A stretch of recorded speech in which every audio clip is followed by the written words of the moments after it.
नमस्कार। डिवाइन देवी के आज की शक्ति रत्ना में हम आज 10 महाविद्या के बारे में जानेंगे। 10 महाविद्या को शक्तिशाली विद्या क्यों कहा जाता है, 10 महाविद्या की उत्पत्ति कैसे हुई एवं उनका स्वरूप आज के एपिसोड में हम जानेंगे। इससे पहले आपसे अनुरोध है कि चैनल को लाइक, शेयर एंड सब्सक्राइब अवश्य करें। 10 महाविद्या के बारे में यह मंत्र है।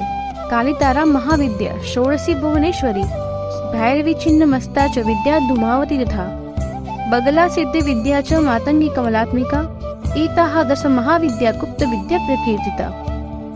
भारतीय वाङ्मय में ब्रह्म नाम का उल्लेख है। तंत्र में उन्हें विद्या कहते हैं। शून्य मीमांसा के योगी जिनका दर्शन समाधि में लीन होकर करते हैं, उपनिषद इनके लिए नीति नीति कहते हैं एवं वेद उन्हें परम तत्व कहते हैं। उसका साक्षात्कार शाक्त मत में 10 महाविद्या के नाम से प्रसिद्ध है। 10 महाविद्या की उत्पत्ति देवी पुराण के अनुसार इस प्रकार से हुई। ऐसा माना जाता है कि प्रजापति दक्ष की पुत्री सती ने पिता की इच्छा और अनुमति के विरुद्ध शिवजी से विवाह किया। दक्ष प्रजापति ने बदला लेने के लिए शिव का अपमान करने हेतु यज्ञ का आयोजन कलखन क्षेत्र में किया। जब देवी सती को पिता के यज्ञ के बारे में पता चला, तब उन्होंने शिवजी से कहा, एक बेटी को अपने पिता के वहाँ निमंत्रण की आवश्यकता नहीं है। शिवजी को यज्ञ में आमंत्रण नहीं दिया गया था। इसके बावजूद सती ने हट पकड़ी। तब शिवजी ने समझाया, हे सती, बिना आमंत्रण दिए आप यज्ञ में नहीं जा सकती। पर माता सती नहीं माने। शिवजी ने उन्हें हर संभव तरीके से मना करने की कोशिश की। तब माता ने क्रोधित होकर उग्र रूप धारण किया तथा कहा, ततो अहम तत्र तास्यामि तदा ज्ञापयवानवा प्राश्यामि यज्ञ भागम वा नाशिप्याशिम व मखम। अर्थात आपकी आज्ञा हो या ना हो, मैं वहाँ अवश्य जाऊंगी। वहाँ जाकर मैं यज्ञ अंश प्राप्त करूंगी, अन्यथा यज्ञ को नष्ट कर दूंगी। यह कह के माता ने विकराल रूप धारण किया। विवाद को टालने के लिए शिवजी आगे बढ़े। वो जिस दिशा में आगे बढ़े, वह दिशा में एक देवी प्रकट हुई। अर्थात 10 दिशाओं में से 10 दिव्य प्रकट हुई। शिवजी 10 दिशा में अलग अलग दिव्य देवियों को देखकर स्तंभित हो गए। अंतरिक्ष में निर्वर्णा सिद्धि विद्या तारा, पश्चिम में कटे सिर को उठाए मोक्ष देने वाली श्याम वर्णा छिन्नमस्ता, बाईं तरफ भोगदात्री कमला, पीछे ब्रह्मास्त्र एवं संबंध विद्या के साथ शत्रु नाश करने वाली बगला देवी, अग्निकोण में विधवा रूपी धूमावती, नैऋत्य कोण में सिद्ध विद्या दायिनी भुवनेश्वरी, वायव्य कोणीय में महाविद्या की देवी मोहिनी विद्या की देवी मातंगी, ईशान कोण में सिद्धिदाता षोडशी तथा दक्षिण में काली तथा शिव के सामने मंगलदात्री भैरव के रूप में सती खड़े थे। संसार में सभी शक्ति का मूल है 10 महाविद्या। श्वेताश्वरोपनिषद में कहा है, ब्रह्म की पराशक्ति उनके अनेक रूप में जगत में व्याप्त है। महानिर्वाण तंत्र में कहा है, भगवती आदिशक्ति माता रूप धारण करते हैं।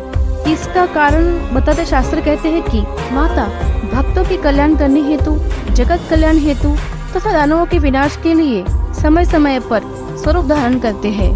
किसी भी वस्तु की उत्पत्ति 0 से ही शुरू होती है। शून्य जिसे जुड़ता है उस अंक को महानता देता है।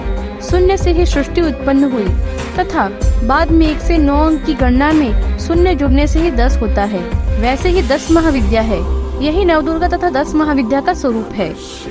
पराशक्ति की इच्छा ही सृष्टि का कारण है। सृष्टि की उत्पत्ति तथा अंत के बाद सिर्फ ब्रह्म तत्व ही रहता है, वही है पराशक्ति। सृष्टि का प्रारंभ अंधकार से हुआ, जो श्री काली का स्वरूप है। काली का अर्थ है काल या समय। माता भुवनेश्वरी के रूप में माता ने अंधकार से ब्रह्मांड की तथा सृष्टि की रचना करने हेतु शिव का संसर्ग किया, यानी अंधकार से प्रकाश की तथा अव्यक्त से व्यक्त होने की गति करी। अग्नि की शक्ति से जैसे ध्रुव प्रकट होता है, वैसे ही अंधकार का भेदन करने के लिए शिव शिवा से सूर्य का जन्म हुआ, जिससे हिरण्यगर्भ कहा जाता है। यही प्रकाश शक्ति को श्री तारा कहते हैं। यह हिरण्यगर्भ सूर्य की प्रचंडता तथा उग्रता थी। यह हिरण्यगर्भ सूर्य की उग्रता शांत किए बिना सृष्टि निर्माण शक्य नहीं था। इसलिए चंद्र की रचना हुई, जिससे उग्रता मध्यम हुई। यही शांति तथा सृष्टि सृजन की शक्ति षोडशी कहलाए। यानी अग्नि सूर्य चंद्र की मिश्रता को ही षोडशी माना जाता है। वैज्ञानिक भी मानते हैं कि पृथ्वी सूर्य से अलग हुआ एक पिंड है, जो बारिश के कारण शीत हुआ तथा प्राणी जीवन का अस्तित्व हुआ। सृष्टि में सूर्य की ऊर्जा से जो ऊर्जा मनुष्य तथा जीव वनस्पति को प्राप्त करते हैं, वो ऊर्जा शोषित करने की शक्ति को छिन्न शिव कहते हैं, जिसका स्वरूप छिन्न मस्तक का है।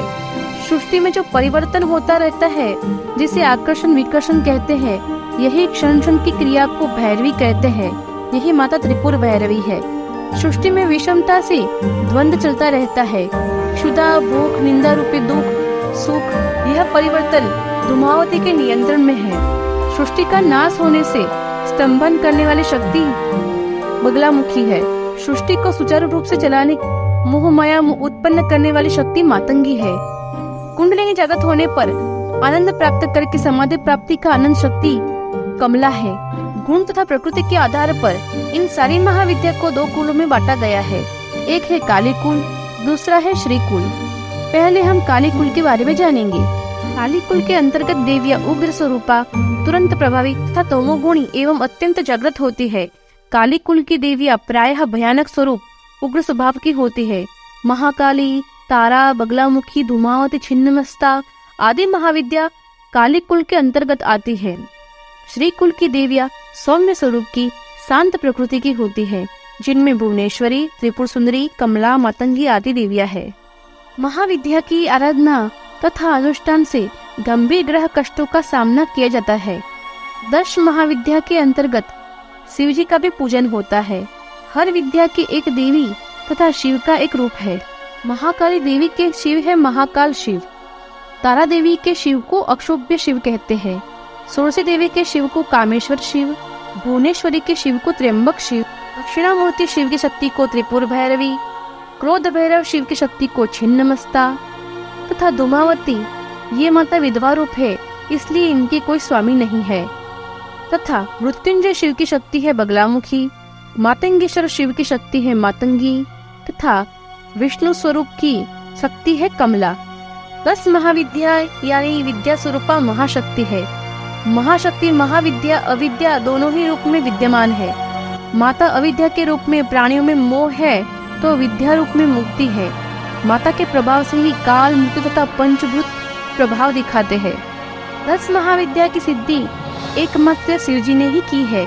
सामान्य मनुष्य साधनारत हो रहे तो जीवन में 1 या 2 महाविद्या सिद्ध कर पाते हैं।